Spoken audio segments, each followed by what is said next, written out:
presenter has to be warm, cuddly and have a little wet nose. And Declan has got his successor with him.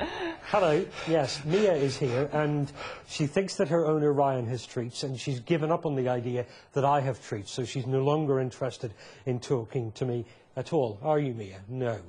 No, it's not just that you're bored with the sound of my voice, it's that I don't have any treats to give you.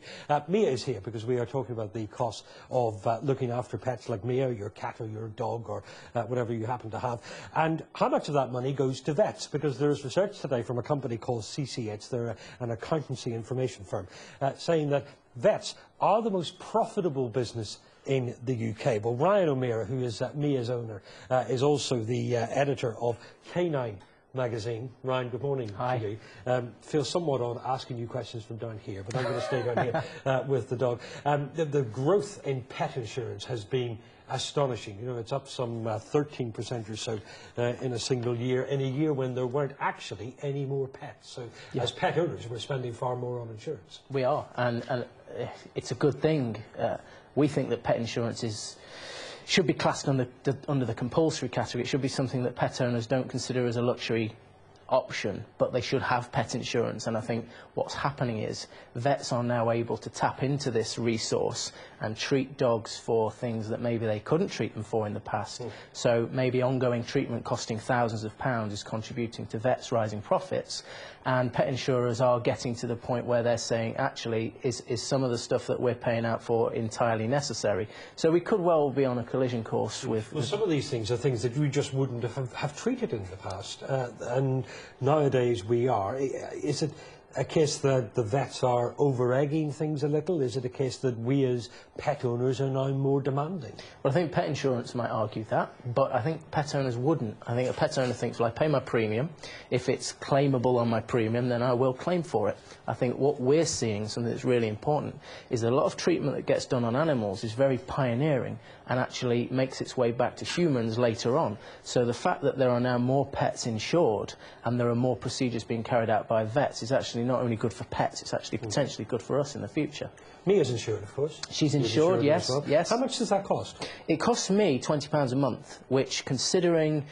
Ideally, I'd never have to claim for it. But if we were to say, heaven forbid, she was hit by a car or she picked up cancer, I can sleep soundly knowing that that's going to be covered and I'm doing the best by my pet because of it. That doesn't absolve you of your responsibility as a pet owner to keep her active, to keep her healthy. Exactly. She's in very good shape, she's got a real shiny coat.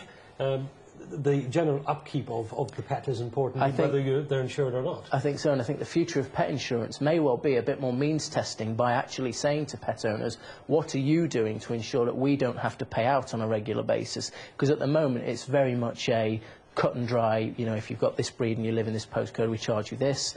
There are absolutely lots of things that pet owners could and should do to make sure that they maybe never have to claim on their pet insurance. Ryan O'Meara from Canine magazine, thank you for joining us. Mia, thank you very much as well. We're going back to Simon McCoy now, Mia, so it's time for your nap.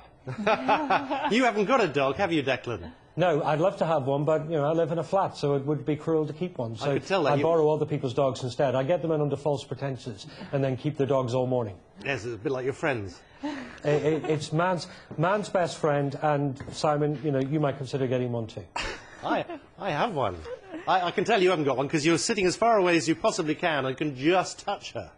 That's not true. I'm as close to her as is safe to get with a dog that is not really interested in talking to me at all and is yawning any time I talk. But, you know, that's dogs for you. They're more discerning than humans at times. Yeah, well, not all the time. Sometimes humans are very similar, Declan. We'll talk to you later. Thank you very much. Weiler with him in the studio, so that means there are two of them. Morning, Deckers.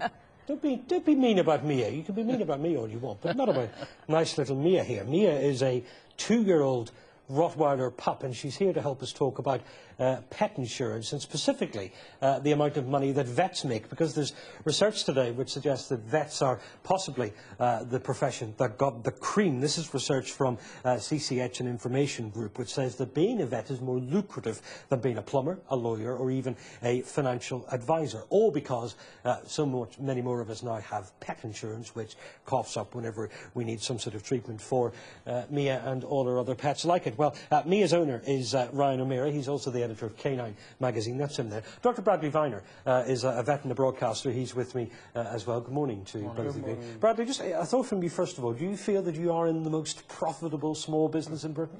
No, I think the figures actually had to be taken with a very large pinch of salt, like most statistics. They actually look at Companies House and accounts that have been filed, but most veterinary practices actually aren't limited companies, they're partnerships.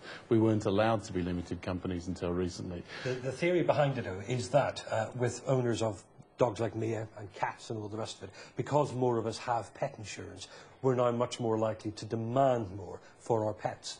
Well, of course, small animals treating pets is only one part of the veterinary profession. We do an awful lot more, and the agricultural side has taken a real knocking recently with all the problems with initially PSC, foot and mouth disease, food prices. Hopefully that's on the up again.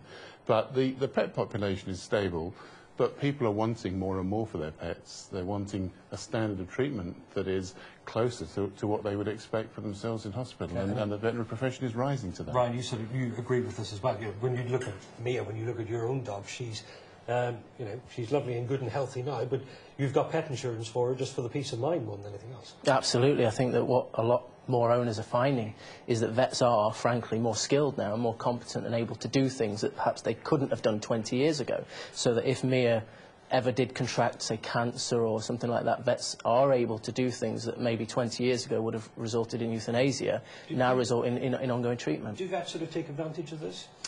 Well, you see, this is our readers tell us they are overwhelmingly happy with the service of their vets.